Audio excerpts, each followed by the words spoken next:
Welcome to Disha TV. ముందుగా headlines.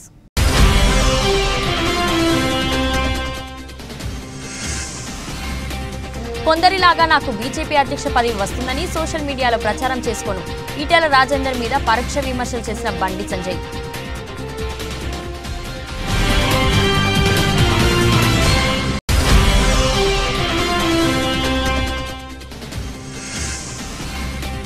ఎస్ఎల్పీసీ tunnel వద్ద నిరంతరాయంగా కొనసాగుతున్న సహాయక చర్యలు. సహాయక బృందాల ఉన్నతాధికారులతో జిల్లా కలెక్టర్ బదావత్ సంతోష్ సమీక్ష.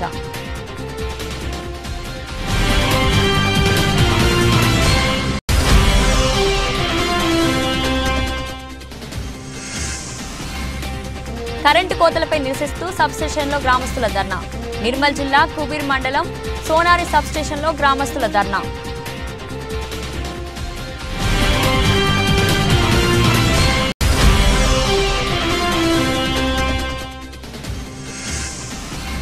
నారాయణపేట జిల్లా కేంద్రంలో ఘనంగా భగత్ సింగ్ 94వ వర్ధంతి.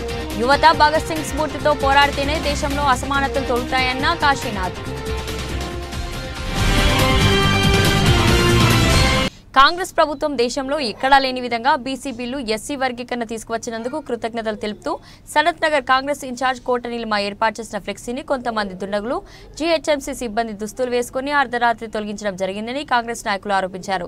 సనత్ నగర్ ఏ బ్లాక్ అధ్యక్షుడు తికాల మనోజ్ ఆధ్వర్యంలో పెద్ద ఎత్తున కాంగ్రెస్ శ్రేణులు సిటీలైట్ హోటల్ చౌరస్తాకు చేరుకుని నిరసన వ్యక్తం చేశారు. ఈ సందర్భంగా త్రికాల మనోజ్ మాట్లాడుతూ కాంగ్రెస్ పార్టీ ప్రభుత్వం చేస్తున్న మంచి కార్యక్రమాలతో ప్రజల ఆదరణ పొందడం చూసి ఓర్వలేకనే ఇటువంటి కార్యక్రమాలు బీఆర్ఎస్ బీజేపీ నేతలు పాల్పడుతున్నారని ఆరోపించారు. ఫ్లెక్సీలను చిచ్చివేసినంత మాత్రాన ప్రజలు హృదయాలలో నుండి రేవంత్ రెడ్డిని దూరం చేయలేరని హెచ్చరించారు.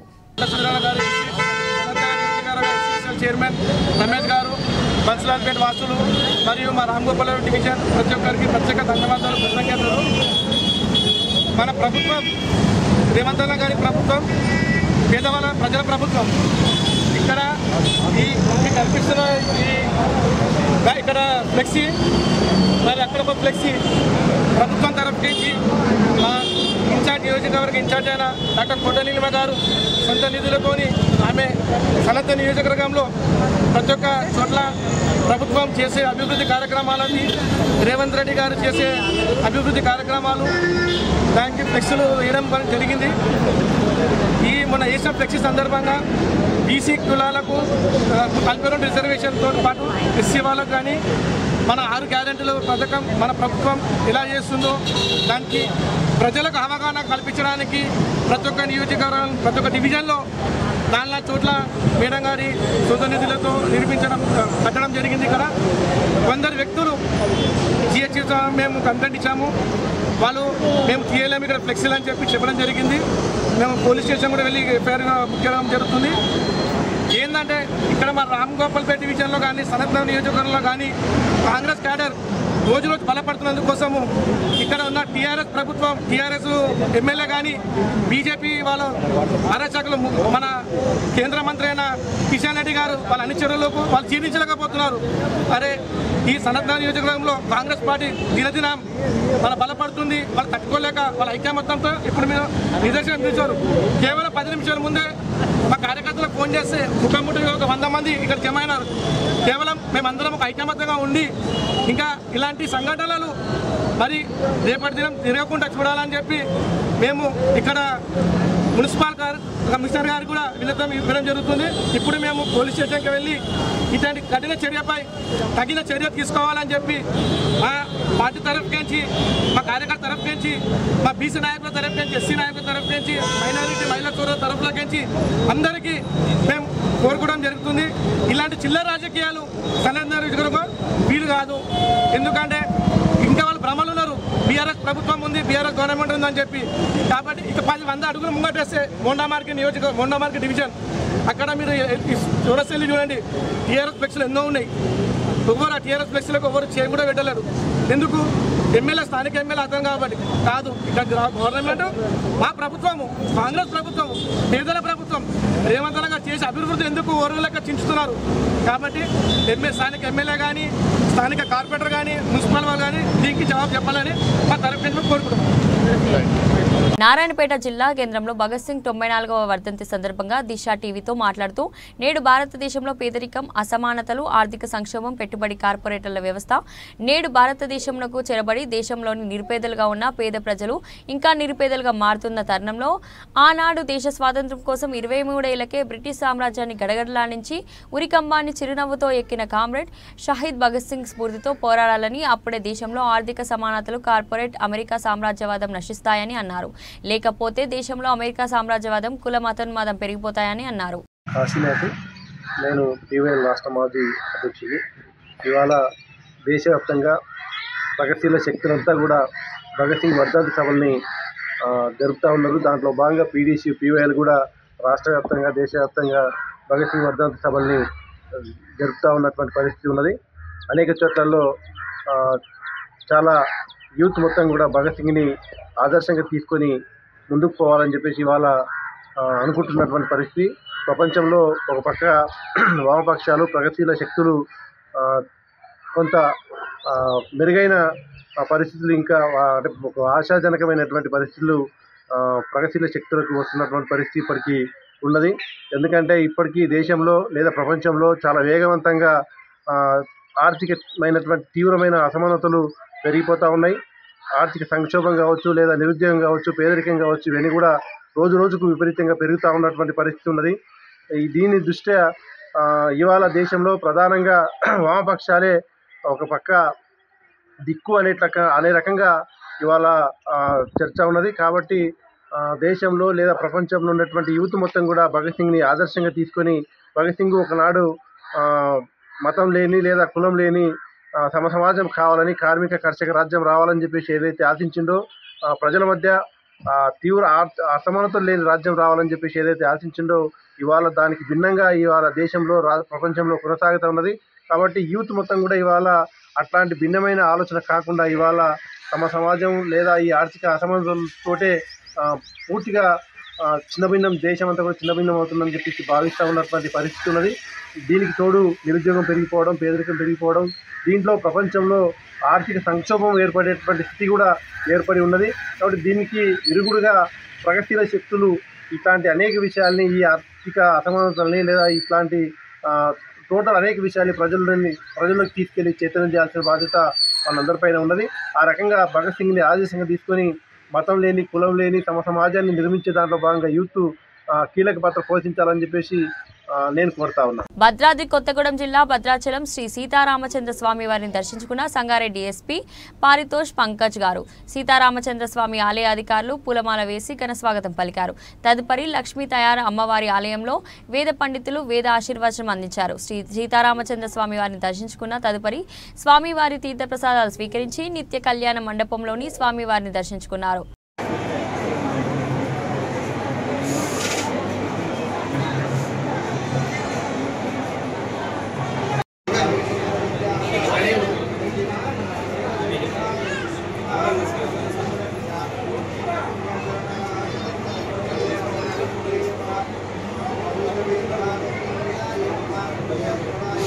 ఎస్ఎల్బీసీ టన్నెల్ ఆఫీస్ వద్ద సహాయక బృందాల ఉన్నతాధికారులతో నిర్వహించిన సమీక్ష సమావేశంలో టన్నెల్ లోపల కొనసాగించవలసిన సహాయక చర్యలపై జిల్లా కలెక్టర్ చర్చించారు.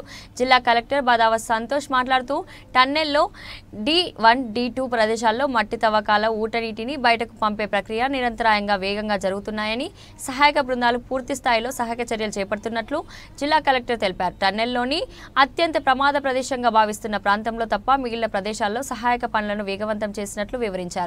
కేంద్ర రాష్ట్ర ప్రభుత్వాలకు చెందిన సహాయక బృందాలు సంఘటన జరిగిన నాటి నుండి అవిశ్రాంతంగా ప్రతికూల పరిస్థితుల్లో 24 గంటల పాటు సహాయక చర్యలలో పాల్గొంటూ టన్నెల్ లోపల ప్రమాదంలో చిక్కుకున్న వారి ఆచూకీ తెలుసుకునేందుకు జిల్లా యంత్రాంగం సహాయక బృందాలు నిరంతరం శ్రమిస్తున్న తీరును జిల్లా కలెక్టర్ అభినందించారు.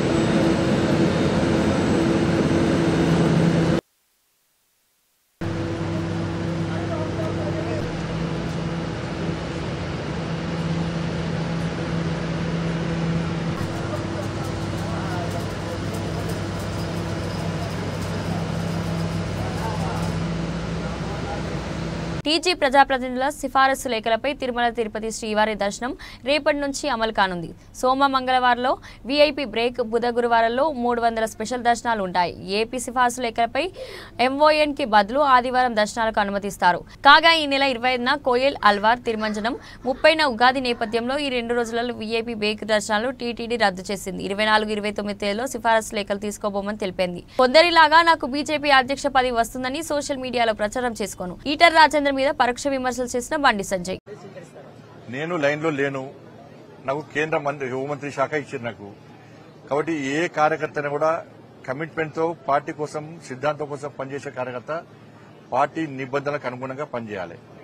నాకు రాష్ట్ర అధ్యక్షుడు వస్తుందని చెప్పి సోషల్ మీడియాలో ప్రచారం చేసుకోను. నేను ఇప్పుడు వస్తుంది, అప్పుడు వస్తుంది, ఇప్పుడు చెప్పుకోను. నేను రావాలని కూడా కోరుకుంటాను. నేను ఎందుకంటే కేంద్ర మంత్రిగా, హోంశాఖ సహాయ మంత్రిగా అమిత్ షా గారి నేతృత్వంలో సేవ చేసే అవకాశం నాకు వచ్చింది. గతంలో రాష్ట్ర అధ్యక్షుడిగా పనిచేసి ఇక్కడ కార్యకర్తల సత్తా ఏందో మేము నిరూపించినాం. మొన్న ఎమ్మెల్సీ ఎన్నికలు కూడా కార్యకర్తల సత్తా ఏందో నిరూపించినాం. 8 ఎమ్మెల్సీలు 8 ఎంపీలు గెలిచాం, 8 ఎమ్మెల్యేలు గెలిచాం. భారతీయ జనతా పార్టీ కార్యకర్తల సత్తా ఏందో నిరూపించినాం. కాబట్టి నేను అధ్యక్షుడిగానే ఏందో నిరూపించుకున్నా. కాబట్టి నేను అందరి లెక్క ఏదో ఇప్పుడే వస్తుంది, అప్పుడే వస్తుంది, వచ్చింది నన్ను కలవండి అని చెప్పి చెప్పుకునే ప్రయత్నం మా పార్టీలో జరగదు. అది అటువంటి పద్ధతి మా పార్టీలో ఉండదు. పార్టీ నిర్ణయిస్తుంది. ఇంకొకటి చెప్తున్నా, సోషల్ మీడియాలో ఎవరి పేరు వస్తుందో, ఎవరి పేరు పెట్టుకుని తప్పుడు వాళ్ళు ప్రచారం చేసుకుంటారో వాళ్ళు ఎవరి పేర్లు ఉండవు. కేంద్ర నాయకత్వం చాలా సీరియస్గా ఉంటుంది. తప్పుడు ప్రచారాలు చేసుకుంటే వాళ్ళను నాకు వస్తుందని చెప్పుకుంటే తప్పవుతుంది. పార్టీ ఒక క్రమశిక్షణ పార్టీ, సిద్ధాంతం కోసం పనిచేసే పార్టీ. ఈ పార్టీని పదవిలకు అనుకో, ఒక బాధ్యతకు అనుకుంటాం. జాతీయ నాయకత్వం ఏ నిర్ణయం తీసుకున్నా దానికి కట్టుబడి ఉండాల్సిన బాధ్యత, కమిట్మెంట్ తో పనిచేసేటువంటి జాతీయ భావాజాలం గల సిద్ధాంతం కోసం పనిచేసే కమిట్మెంట్ కార్యకర్తకు ఉంటుంది. ఇది గుర్తుంచుకోవాలి. అందరం కూడా కార్యకర్తలను కన్ఫ్యూజ్ చేయొద్దు, ప్రజలను కన్ఫ్యూజ్ చేయొద్దు, తప్పవుతుంది. ధన్యవాదాలు. రంగారెడ్డి జిల్లా షాద్ నగర్ పట్టణంలోని బాలుర వసతి గృహంపై 3వ అంతస్తు నుండి ఇంటర్మీడియట్ 2వ సంవత్సరం చదువుతున్న వికారాబాద్ జిల్లా కుల్కచర్ల మండలం అనంతసాగర్ గ్రామానికి చెందిన చందు అనే విద్యార్థి ఈరోజు మధ్యాహ్నం బిల్డింగ్ పై నుంచి అకస్మాత్తుగా కిందికి దూకాడు. తీవ్రంగా గాయపడిన విద్యార్థిని స్థానిక ప్రభుత్వ ఆసుపత్రికి తరలించారు. ఆత్మహత్యను ఎందుకు చేశాడనేది ఇప్పటి వరకు తెలియరాలేదు. హాస్టల్ రూమ్లోనే ఫ్యాన్ కు ఉరివేసుకుని ఆత్మహత్యకు పాల్పడి అది సాధ్యం కాకపోవడంతో బిల్డింగ్ పై నుండి దూకినట్లు తెలుస్తుంది.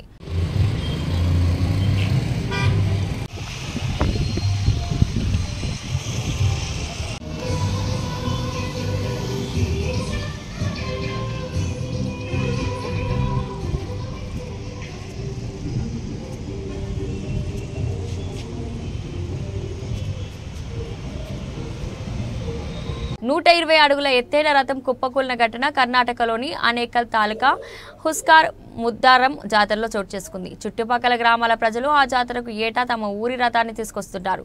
శనివారం సాయంత్రం తీసుకొచ్చిన 120 అడుగుల ఎత్తైన దొడ్డనగర మంగళ రథం ఈదురుగాళ్లకు కూలిపోయింది. ఈ ఘటనలో ఒకరు చనిపోయారు. మరో ఊరు రాయసంద్రంకు చెందిన రథం కూలడంతో 2 మరణించినట్లు స్థానిక పోలీసులు తెలిపారు.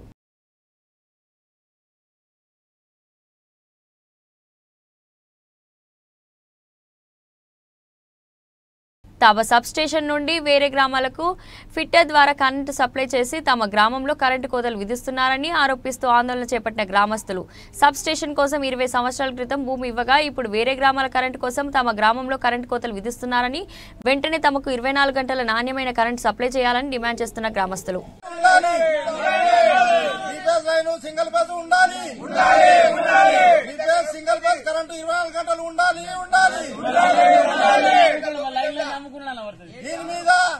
కేరళకు చెందిన కురంబి అనే మేక ప్రపంచంలోనే అతి పొట్టి మేకగా Guinness record చెక్కింది.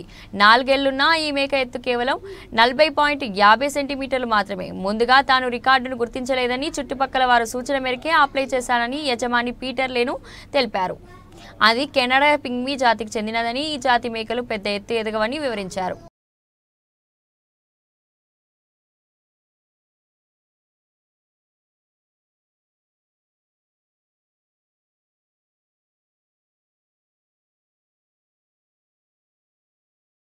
Hyderabad వనస్థలిపురంలో Ayushman neuro rehabilitation సెంటర్ను ఐటీ శాఖ మంత్రి దుద్దిల శ్రీధర్ బాబు ముఖ్య అతిథిగా హాజరై ప్రారంభోత్సవం చేశారు.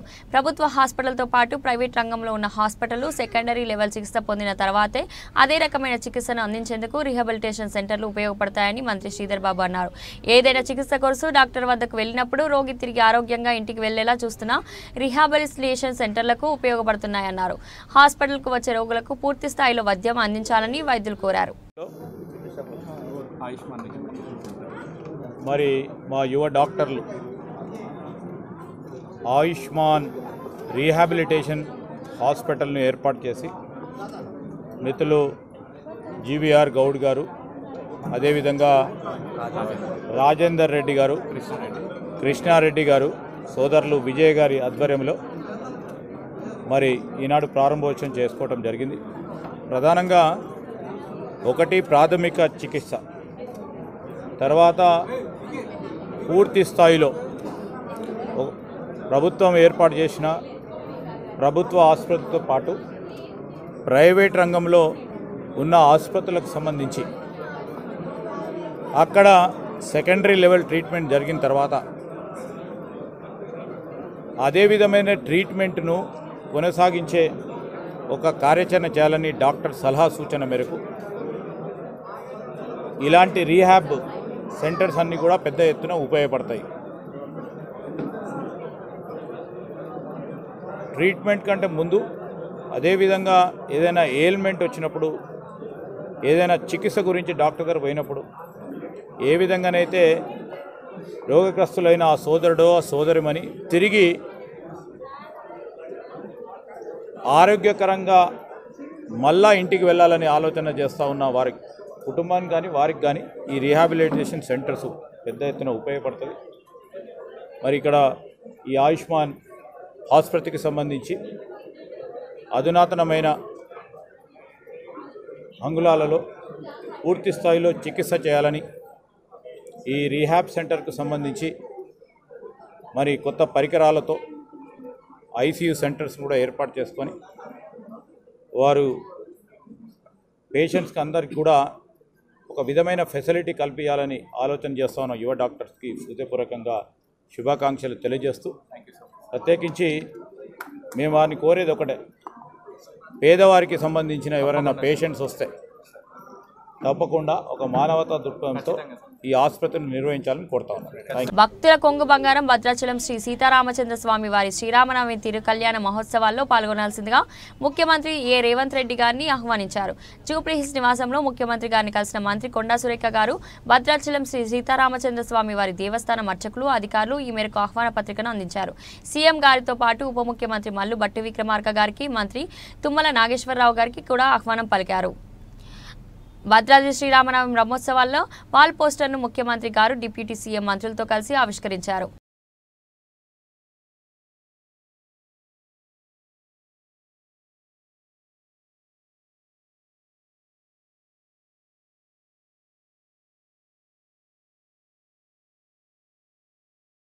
భద్రాద్రి కొత్తగూడెం జిల్లా భద్రాచలంలో అత్యంత వైభవంగా ఏప్రిల్ 6వ తేదీన శ్రీ సీతారాముల కళ్యాణం జరగనున్న సందర్భంలో 2 తెలుగు రాష్ట్రాల నుండే కాకుండా పక్క రాష్ట్రాల నుండి కూడా వేల సంఖ్యలో భక్తులు విచ్చేసి శ్రీ సీతారామచంద్ర స్వామి కళ్యాణం తిలకిస్తారు. అత్యంత వైభవంగా నిర్వహించే ఈ సీతారాముల కళ్యాణ ప్రతి సంవత్సరం లాగానే ఈ సంవత్సరం కూడా జయశంకర్ భూపాలపల్లి జిల్లా చేల్పూర్ గ్రామానికి చెందిన భక్త రామదాసు భక్త మండలి బృందం 8వసారి కోటి తలంబ్రాలు తీసుకొచ్చి శ్రీ రామచంద్రుల స్వామి వారి దేవస్థానానికి సమర్పించడం జరిగింది. ఎంతో భక్తి శ్రద్ధలతో ధాన్యాన్ని గోటితో మలిచి శ్రీరామనామస్మరణతో కోలాట బృందాలతో ఈ కోటి తలంబ్రాలు భద్రాచలానికి ఆదివారం నాడు తీసుకురావడం జరిగింది.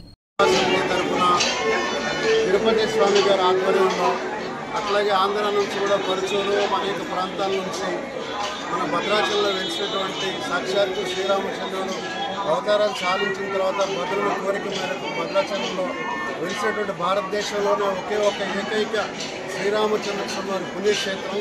తర్వాత భారతదేశం మొత్తం కూడా ప్రపంచం మొత్తం మీద సీతారాముల కళ్యాణం జరిగే పుణ్యక్షేత్రం కూడా భద్రాచలం మాత్రమే. మరి ఇటువంటి పుణ్యక్షేత్రంలో ఇటువంటి సీతారాముల కళ్యాణ మహోత్సవానికి మహిళలందరూ, శ్రీరామ భక్తులందరూ శ్రీ భక్తరాముల సేవా సమితి తరఫున కోటి తలంబ్రాలు వహించి ఈ పవిత్ర కార్యక్రమానికి భద్రాచలం తీసుకురావడం గత 3 సంవత్సరాల నుంచి వీరి ఆధ్వర్యంలో ఈ కార్యక్రమం జరగడం సంతోషదాయకం. మాకు కూడా మా దంపతులకు కూడా అందరికీ ఇందులో పాల్గొన్న వారందరికీ చూసిన వారందరికీ కూడా పూర్వజన్మ సుకృతంగా భావిస్తూ శ్రీ రామచంద్ర మహాప్రభు యొక్క దివ్యాశిస్సులు ప్రతి ఒక్కరికి కలగాలని, ఆ సీతమ్మ తల్లి దివ్యాశిస్సులు ప్రతి ఒక్కరికి కలగాలని, భద్రాచలం కలియుగ వైకుంఠంగా వెలుగొందాలని, భద్రాచలం వచ్చి దర్శనం చేసుకున్న ప్రతి భక్తులకి కోరికలు తీర్చి వారి యొక్క సుఖ సంతోషం వెలువలేయాలని, మరి శ్రీనివాసు ఏ ఉద్దేశించినట్టే శ్రీరామవతారంలో ఉద్భవించాడో మరి మనిషి అంటే ఎలా ఉండాలి, మనిషి యొక్క ప్రవర్తన ఎలా ఉండాలి, కుటుంబంతో ఎలా ఉండాలి, ప్రజలతో ఎలా ఉండాలి, రాజు ఎలా ఉండాలి, అన్నదమ్ముల అనుబంధం ఎలా ఉండాలి, స్నేహితుల అనుబంధం ఎలా ఉండాలి అనేది ప్రతి ఒక్క క్యారెక్టర్ గురించి మరి విశ్లేషించి తను ఆచరించి నేర్పినటువంటి మరి విశిష్టమూర్తి శ్రీరామచంద్రమూర్తి.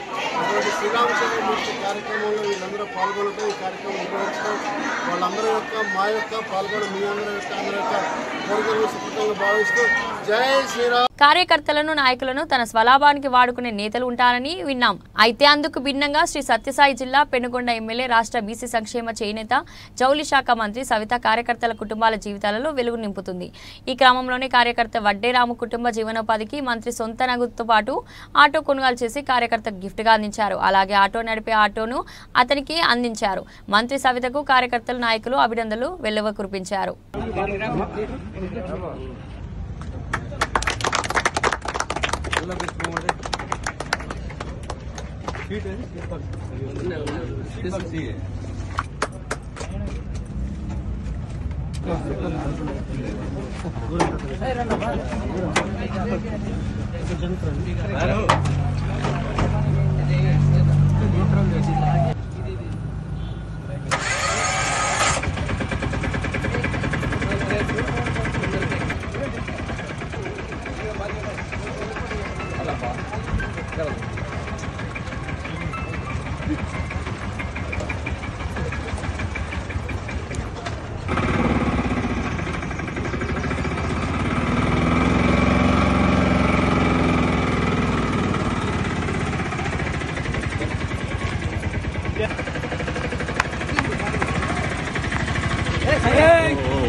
ఉప్పల్లో ఐపీఎల్ క్రికెట్ మ్యాచ్ టికెట్లను బ్లాక్లో విక్రయిస్తున్న నలుగురిని అదుపులోకి తీసుకుని వారి వద్ద నుండి 15 మ్యాచ్ టికెట్లను స్వాధీనం చేసుకుని ఉప్పల్ పోలీసులకు అప్పగించిన మహేశ్వరం ఎస్ఓటీ పోలీసులు.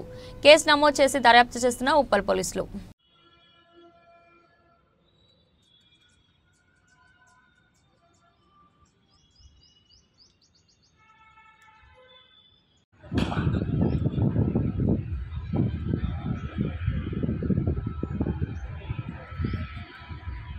నారాయణపేట మండలం కోటగొండ గ్రామంలో షహీద్ భగత్ సింగ్ 94వ వర్ధంతి సందర్భంగా పెద్ద ఎత్తున బైక్ ర్యాలీ నిర్వహించి భగత్ సింగ్ చౌరస్తాలో భగత్ సింగ్ విగ్రహానికి నివాళులర్పించారు. PYL, PDSU, CPI, mass line party జిల్లా జయలక్ష్మి యాదగిరి, హాజీ భీమేష్ నరసింహ, బోయరవి, పీఓడబ్ల్యూ జిల్లా కార్యదర్శి సౌజన్య, పీడీఎస్యు నాయకులు లక్ష్మణ్, అంజనాయకులు నివాళులు అర్పించారు. ఈ అనంతరం దిశా టీవీతో పీవైఎల్ జిల్లా కార్యదర్శి ప్రతాప్ ప్రభాకర్లు మాట్లాడుతూ ఆనాడు దేశం కోసం అతి చిన్న వయసులోనే 23 ఏళ్ల వయసులోనే భారతదేశ స్వాతంత్ర్యం కోసం బ్రిటిష్ సామ్రాజ్యాన్ని గడగడలాడించి బ్రిటిష్ సామ్రాజ్యాన్ని వణుకు పుట్టించిన గొప్ప దేశభక్తుడు కామ్రేడ్స్ భగత్ సింగ్ అన్నారు. అలాంటి భగత్ సింగ్ స్ఫూర్తితో నేటి యువత సామ్రాజ్యవాదానికి, కులమతవాదానికి వ్యతిరేకంగా పోరాడాలని అన్నారు. మిత్రులారా, నా పేరు ప్రతాప్, పీవైఎల్ జిల్లా కార్యదర్శిని. ఈరోజు 94వ వర్ధంతి భగత్ సింగ్ని కోటకొండ గ్రామంలో నివాళులు అర్పించడం జరిగింది. 94 సంవత్సరాలు గడుస్తూ ఉన్నా ఈరోజు భగత్ సింగ్ యొక్క ఆశయాల కోసం పీడీఎస్, పీవైఎల్గా ఎప్పటికప్పుడు తప్పిస్తూ ఉన్నాం. మరి భగత్ సింగ్ స్వాతంత్ర ఉద్యమంలో చాలా చురుకైనటువంటి పాత్ర పోషించడం జరిగింది. చిన్న వయసు లోపలనే విప్లవ పంథాని ఎంచుకున్నటువంటి వ్యక్తి. అహింస ద్వారా, అంటే హింసకు హింసనే ప్రతీకారం అని చెప్పి మాట్లాడినటువంటి వ్యక్తి భగత్ సింగ్. 3 సంవత్సరాల లోపల తుపాకులు ఎక్కువగా పండిస్తే బ్రిటిష్ వాళ్ళని ఎక్కువ మొత్తంలో కాల్ చేయొచ్చు కదా డాడీ అని చెప్పి అడిగినటువంటి వ్యక్తి. అదేవిధంగా 13 సంవత్సరాల లోపల జలియన్ వాలాబాగ్ దురాంగంతనంని చూసి, అంటే పిడికిలి, అంటే తడిచినటువంటి ఎర్ర మట్టిని పిడికిల్లో పట్టుకొని నేను ఇప్పటి నుంచి స్వాతంత్రం కోసమే నేను కృషి చేస్తాను, నా ప్రాణాలు పోతే స్వాతంత్ర ఉద్యమంలోనే పోవాలి అని చెప్పి అప్పుడే శపథం చేసినటువంటి వ్యక్తి.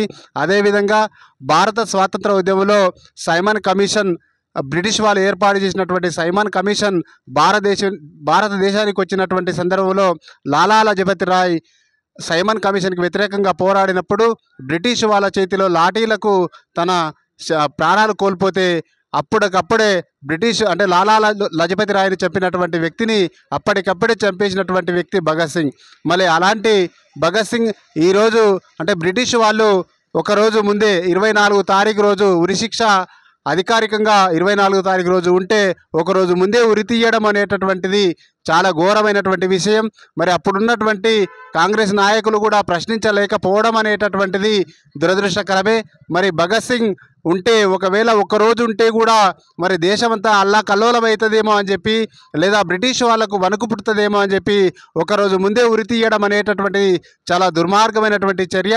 మరి భగత్ సింగ్ కలలు కన్నటువంటి రాజ్యం భారతదేశంలో ఉండేటటువంటి బడుగు బలహీన వర్గాలకు కూడు గూడు గుడ్డ ఎప్పుడైతే అందుతుందో అప్పుడే నిజమైన స్వాతంత్రం వస్తుంది అని చెప్పి బ్రిటిష్ వాళ్ళ చేతిలో ఓన్లీ తాళం చేయి తీసుకున్నంత మాత్రాన స్వాతంత్రం కాదు, భారతదేశం అభివృద్ధి చెందాలి అంటే ప్రతి పేదవాడు కూడా బాగుపడితేనే నిజమైన స్వాతంత్రం అని చెప్పి మాట్లాడినటువంటి వ్యక్తి. అదేవిధంగా భారతదేశం సామ్రాజ్యవాదానికి అంటే సామ్రాజ్యవాద చేతుల కింద ఉండకూడదు అని చెప్పి మాట్లాడినటువంటి వ్యక్తి. ఇప్పుడు కేంద్ర రాష్ట్ర ప్రభుత్వాలు చేస్తున్నటువంటి చర్య ఏంటి అంటే ఇప్పుడు సామ్రాజ్యవాదానికి అప్పయ్యేటటువంటి ప్రయత్నం కేంద్ర రాష్ట్ర ప్రభుత్వాలు చేస్తూ ఉన్నాయి. కాబట్టి ఇప్పుడు ఉండేటటువంటి యువతంతా కూడా యువకులు కూడా ఆలోచన చేయాలి.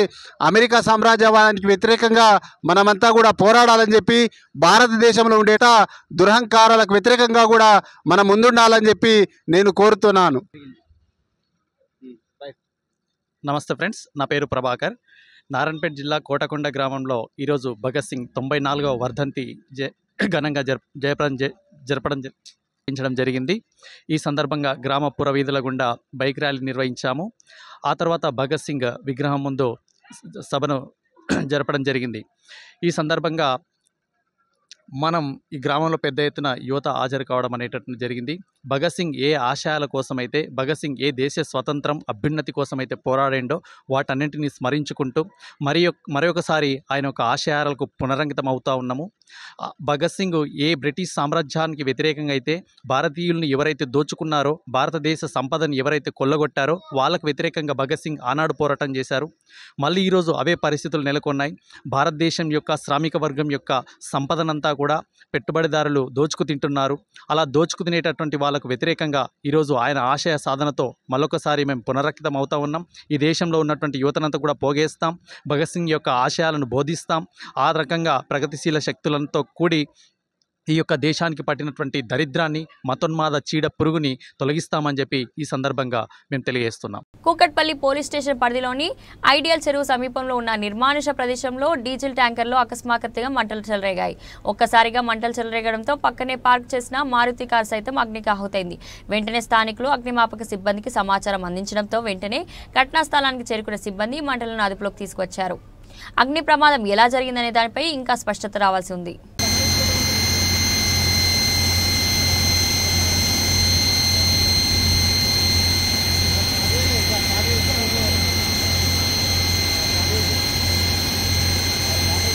ఏండ్ల తరబడిగా ద్విచక్ర వాహనాల దారులకు సమైక్యమైన బ్రాండ్గా పేరుగాంచిన ప్రసిద్ధమైన హోండా కంపెనీ నుంచి అధునాతన ఫీచర్స్తో మొదటిసారిగా ఎలక్ట్రిక్ బైక్ మార్కెట్లోకి వచ్చింది. బెంగళూరు, పూణే, ఢిల్లీ, చండీగఢ్లో ఇప్పటికే లాంచ్ అయిన కొత్త ఎలక్ట్రిక్ బైక్ శనివారం సికింద్రాబాద్ ఫార్చ్యూన్ హోండా షోరూంలో ఆవిష్కరించారు. ఈ సందర్భంగా కొత్తగా లాంచ్ అయిన ఎలక్ట్రిక్ బైక్లను 20 మంది కస్టమర్లకు డెలివరీ చేశారు. అనంతరం fortune honda showroom director Nirav Modi, Ashish Modi, CFO Ravi Prakash, general manager commissioner సైమన్లు మీడియా సమావేశంలో కొత్త ఎలక్ట్రిక్ బైక్ గురించి విశేషాలను వివరించారు. QC1 పేర మార్కెట్లోకి వచ్చిన హోండా ఎలక్ట్రిక్ బైక్ కేవలం 1.5 యూనిట్ విద్యుత్ ఖర్చుతో ఒక్కసారి ఛార్జింగ్ చేస్తే 80 కిలోమీటర్లు ప్రయాణించవచ్చన్నారు. దీని బ్యాటరీ 1.5 kWh కెపాసిటీ ఉంటుందని, మోటార్ 1.8 కిలోవాట్స్ ఉంటుందన్నారు. ఎలక్ట్రిక్ బైక్ లో 2 స్పీడ్ మోడ్స్ ఉన్నాయని, ఐకాన్ మోడ్ లో 30 కిలోమీటర్ల స్పీడ్ తో వెళ్లవచ్చు. అదే స్టాండర్డ్ మోడ్ స్విచ్ వేస్తే 60 కిలోమీటర్ల వేగంతో బైక్ నడపవచ్చన్నారు. ఇది లాస్ట్ 2 years నుంచి వెహికల్ ఇట్లా ఈవీ హోండా వాళ్ళు తీసుకున్నారంటే వెయిట్ చేస్తున్నాము.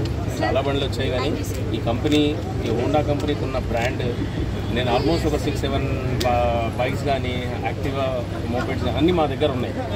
మోస్ట్ ప్రాబబ్లీ హోండానే యూజ్ చేస్తాం. ఆ బ్రాండ్ ఎట్లా ఉంటుంది, మెయింటెనెన్స్ తక్కువ ఉంటుంది, మిగతా అన్నీ కూడా కంఫర్ట్, రేట్ వైజ్ కానీ క్వాలిటీ వైజ్ కానీ చాలా బాగుంటుంది. నేను ఇప్పుడు 2 years నుంచి చాలా బండ్లు వచ్చినాయి, కానీ దీని గురించి వెయిట్ చేసి ఫస్ట్ బుకింగ్ నేనే ఇస్తున్నా. సో నా పక్కన రోడ్డు అభినందనలు ఏంటంటే బండి బాగుంటుంది, మంచిగా ఉంటుందని, మార్కెట్ని మళ్ళీ పక్కన రోడ్డు సీజ్ చేస్తారని నా ఉద్దేశం. ప్రైస్ పరంగా కానీ ఇప్పుడు మనకి ఇది ఫైనాన్స్ ఫెసిలిటీ కూడా వాళ్ళు కల్పిస్తున్నారు కదా, ఏ రకంగా అనిపిస్తుంది? వేరే వెహికల్ కంపారిజన్ చూస్తే 1,50,000, 175 దాకా, యాథర్ బండి చూస్తే 2 lakh దాకా ఉంటుంది. దీనికి ఉన్న జెన్యూనిటీ చూస్తే 1 lakh లోపలే వెహికల్ ఇస్తున్నారు. మెయింటెనెన్స్ ఖర్చు ఎక్కువ లేదు, అండ్ చాలా అందరికీ ఉపయోగపడుతుందని నా ప్రైస్ పరంగానే. ఎవరికైనా కానీ ఎకనామికల్లా వెహికల్ ఉండాలని, పెట్రోల్ ఖర్చు తక్కువ ఉండాలని ఈవీ బండికి వెళ్తామండి. 2 లక్షలు పెట్టి మళ్ళీ అదే ఖర్చు వస్తే అని రీజనబుల్ ప్రైస్ అని నేను అనుకుంటున్నాను. ఇంకా ముందుకు కూడా ఇంకా మంచి క్వాలిటీలు వస్తాయని భావిస్తున్నాను. నేనంటే ఎంపీ శ్రీ కృష్ణదేవరాయలకు ఎక్కువ కోపమే. 2020లో గురజాల DSP CIలకు లంచం ఇచ్చి నాతో పాటు నా కుటుంబ సభ్యులు కాల్ డేటాను తీయించారు. బీసీ మహిళా ఎమ్మెల్యే అయినా నా కాల్ డేటాను తీయించారు. నా వ్యక్తిగత జీవితంలో ఎందుకు రావాలనుకున్నారో తెలియదు. మీ ఇంటిలో ఉన్న ఆడపిల్లల కాల్ డేటా తీస్తే ఎలా ఉంటుందో ఆలోచించండి. అంతటి నీచుడు ఎంపీ శ్రీ కృష్ణదేవరాయలు జగన్మోహన్ రెడ్డి ఎంపీని ప్రశ్నించారు. అప్పుడే జగన్మోహన్ రెడ్డి గారి మనసులో శ్రీకృష్ణదేవరాయలు నమ్మకాన్ని కోల్పోయారు. అప్పటి నుండి ఎంపీ నాపై కక్ష పెంచుకున్నాడు. కాల్ డేటా తీస్తారండి. కాల్ డేటా అనేది ఒక వ్యక్తి ప్రైవసీకి సంబంధించినటువంటి విషయం. నా ప్రైవసీ అంటే నా జీవితం, నా వ్యక్తిగత జీవితంలోకి రావాలనేటువంటి ఎందుకంత నీచపు ఆలోచన వారికి వచ్చిందో నాకు తెలీదు. నేను ఒక్కసారి అడుగుతా ఉన్నాను, ఈ రాష్ట్రంలో ఇంతమంది అన్నల్ని, తమ్ముళ్ళు ఉన్నారు. వాళ్ళని నేను అడుగుతా ఉన్నా, ఒక్కసారి ఆలోచన చేయండి. మీ ఇంట్లో ఒక ఆడపిల్ల ఉంటే, మీ భార్య అయినా, మీ చెల్లి అయినా, మీ అక్క అయినా, మీ ఇంట్లో ఉండే ఆడవాళ్ళ కాల్ డేటా ఎవరన్నా తీస్తే ఏంటండి? మీకెంత బాధ అనిపిస్తుందండి? మీకెంత కడుపు కాలుద్దండి? అలాగే మీరు కాల్ డేటా తీసినప్పుడు నా కుటుంబ సభ్యులు కూడా అలాగే ఫీల్ అయ్యారు. ఇంత నీచుడా కృష్ణదేవరాయలు అని చెప్పి అందరూ ఫీల్ అయ్యారు. ఇది మా అధిష్టానానికి తెలుసు, మా పార్టీలో ఉన్నటువంటి పెద్దలకు తెలుసు, అప్పట్లో ఉన్నటువంటి మా పోలీస్ అధికారులకు కూడా తెలుసు. కానీ ఎప్పుడు బహిరంగంగా ఈ విషయాన్ని నేను బయటికి చెప్పే ప్రయత్నం చేయలేదు. ఇది జరిగినప్పుడు మా నాయకుడు జగన్మోహన్ రెడ్డి గారికి ఇంత మీన్ మెంటాలిటీ ఉన్నటువంటి ఈ వ్యక్తి ఈ విధంగా నన్ను ఇబ్బంది పెట్టి ఈ విధంగా చేశాడు అని చెప్పి, కాల్ డేటాలు తీస్తాడా అని చెప్పి నేను మా ముఖ్యమంత్రి గారికి షేర్ చేసుకున్నప్పుడు 4 గోడల మధ్య జరిగినటువంటి విషయం. మా ముఖ్యమంత్రి గారు మహిళా పక్షపాతి, మహిళలంటే ఎంతో గౌరవం, 2 ఆడపిల్లల తండ్రి. ఆ ఇంట్లో ఆ 2 ఆడపిల్లలకు ఎవరికైనా ఒక మహిళకు జరిగితే, వాళ్ళ ఇంట్లో మనుషులకు ఎలా జరిగితే ఎలా మనం బాధపడతాం, మన విషయంలో మనం ఎలా బాధపడతామో, నా విషయంలో కూడా మా నాయకుడు జగన్మోహన్ రెడ్డి గారు ఆ రోజు అంతే బాధపడి ఇమీడియట్ గా అక్కడ ఉన్నటువంటి ప్రభుత్వ అధికారులకు, పోలీస్ అధికారులకు ఇన్స్ట్రక్షన్ ఇచ్చి ఇమీడియట్ గా నెసరీ యాక్షన్ తీసుకోమన్నారు. ఇమీడియట్ గా నిమిషాల్లో ఆ రోజు ఇక్కడ పనిచేసినటువంటి DSPని, ఇక్కడ ఉన్నటువంటి CIని పిలిచి పోలీస్ అధికారులు మాట్లాడితే ఆ పోలీసులు ఏం స్టేట్మెంట్ ఇచ్చారండి? Upon the pressure of honourable MP Narasaraopet Lavu Krishnadevarayalu, upon his instructions మేము ఇది తీయాల్సి వచ్చింది అని చెప్పారు. నిమిషాల్లో సస్పెండ్ అయ్యారు ఆ పోలీసులు. ఇది చాలా మందికి తెలుసు. ఇదేదో వీళ్ళేదో కట్టుకదల్లి నా మీద ఏమాత్రం కూడా పస లేకుండా, సబ్స్టెన్స్ లేకుండా నా మీద ఏదో కేసు పెడితే నేను మాట్లాడట్లేదండి. నేను ఇదిగోండి ఆ ఎఫ్ఐఆర్ కాపీ కూడా ఉంది. మా నంబర్ల మీద తీసినటువంటి ఎఫ్ఐఆర్ కాపీ ఇది కూడా ఉంది ఎవిడెన్స్. అక్కడున్నటువంటి డిఎస్పీ అక్కడున్నటువంటి సిఐ సస్పెండ్ అయ్యారు. అది అందరికీ తెలుసు. నేనేదో మీలా కట్టు కథలల్లి ఏదో మాటలు చెప్దామని రాలా. ఇది ఇంత నీచమైన నిజస్వరూపం లావు కృష్ణదేవరాయలు. అప్పుడు మా నాయకుడు అతన్ని ఏంటయ్యా కృష్ణ ఏంది పని అని ప్రశ్నిస్తే తల దించుకున్నాడు కృష్ణదేవరాయలు. ఆ రోజున కృష్ణ గారు తల దించుకున్నారు. తన తల తీసేసినట్టయింది ఆ రోజు. ఆ రోజున మా నాయకుడు జగన్మోహన్ రెడ్డి గారి దృష్టిలో ఇతను చేసినటువంటి ఈ తప్పుడు పనికి, ఒక మహిళా ఎమ్మెల్యే కాల్ డేటా తీసినటువంటి తప్పుడు పనికి అతను ఆ రోజున మా నాయకుడిలో కృష్ణదేవరాయలు అనే వ్యక్తి మీద నమ్మకం కోల్పోయాడు అతను చేసిన తప్పు వల్లే. అది మనసులో పెట్టుకొని, అదే కోపం మనసులో పెట్టుకొని ఈ రోజున రివెంజ్ అధికారం ఉంది కాబట్టి ఈ రోజున రివెంజ్ తీసుకునేటువంటి భాగంగా, ఈ రివెంజ్ లో భాగంగా ఈ కట్టుకథలల్లి ఈ రోజు నన్ను డిఫేమ్ చేస్తూ నా మీద ఒక నింద, నా మీద ఒక ముద్ర వేసేటువంటి ప్రయత్నం లావు కృష్ణదేవరాయలు గారు చేస్తా ఉన్నారు. ఇది చేస్తూ వీళ్ళని మీరు చూస్తే ఈ కంప్లైంట్ కూడా ఏలూరు జిల్లా చింతలపూడి మండలం శివపురంలో చిన్నారుల జలబిద్దెల ప్రదర్శన నిర్వహించారు. పల్నాటి వీరాచార్య సంప్రదాయంలోని చెన్నారాయుడు సేవా కార్యక్రమంలో భాగంగా ఆదివారం సాయంత్రం చిన్నారులకు జలబిందెలు ఎత్తి సాంప్రదాయంగా పూజలు నిర్వహించారు. గ్రామంలో ప్రదర్శన నిర్వహించారు. ఈ కార్యక్రమానికి మహిళలు పెద్ద ఎత్తున హాజరయ్యారు. సర్పంచ్ నరుకుల్ల హరిణి, రవీంద్ర, ఎంపీటీసీ కపూర్లు పాల్గొన్నారు.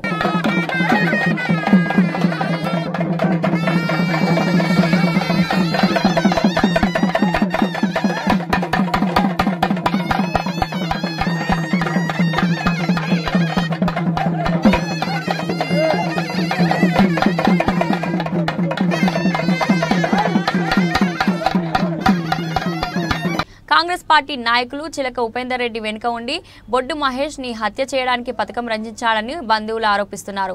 పురుషోత్తం, ప్రభా, రాము, నాగార్జున, సందీప్, శ్రీను మరో నిందితులు ఉన్నారని బంధువులు ఆరోపణలు. దాదాపుగా 2 సంవత్సరాల క్రితం తట్టి అన్నారంలో బార్లో జరిగిన చిన్న గొడవ ఆ హత్యకు దారి చేసింది.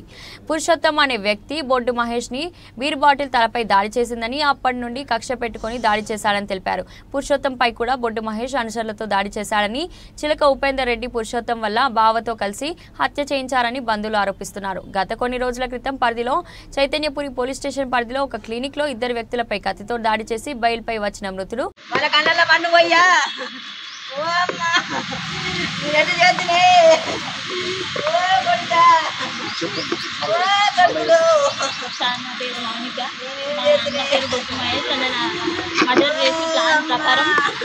మూడు రోజుల నుంచి ప్లాన్ ప్రకారం తనని కార్లు వెంబడించి తనని ప్లాన్ ప్రకారం చంపేశారు సార్. అది వచ్చేసి పగిళ్ళ పురుషోత్తం, ప్రభా, నాగార్జున, సందీప్, చిలుకూరు ఉపేందర్, ప్రభా, రామ్ వీళ్ళు వెనుక చిలుకు ఉపేందర్ ఉండు. తన ప్రకారం తను చెప్తుంటే వీళ్ళు చేసి మా అన్నని కావాలనే చంపేసారు సార్. వీళ్ళు ప్లాన్ ప్రకారమే చంపేసారు. మీకు దండం పెడతా, మా అన్న ఒక్కడే ఉండు సార్, వాడు నాకు లేకుండా చేసాడు సార్, లేకుండా చేసిండు. బులెటిన్ ముగించే ముందు హెడ్లైన్స్ మరోసారి.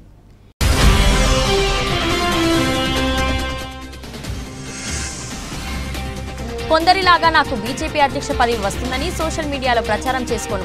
ఈటెల రాజేందర్ మీద పరోక్ష విమర్శలు చేసిన బండి సంజయ్.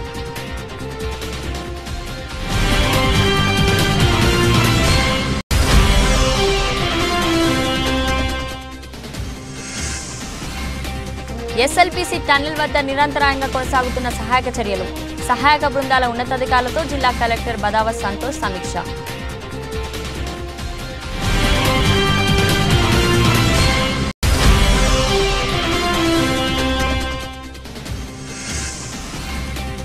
కరెంటు కోతలపై నిరసిస్తూ సబ్స్టేషన్లో గ్రామస్తుల ధర్నా. నిర్మల్ జిల్లా కుబీర్ మండలం సోనారి సబ్స్టేషన్లో గ్రామస్తుల ధర్నా.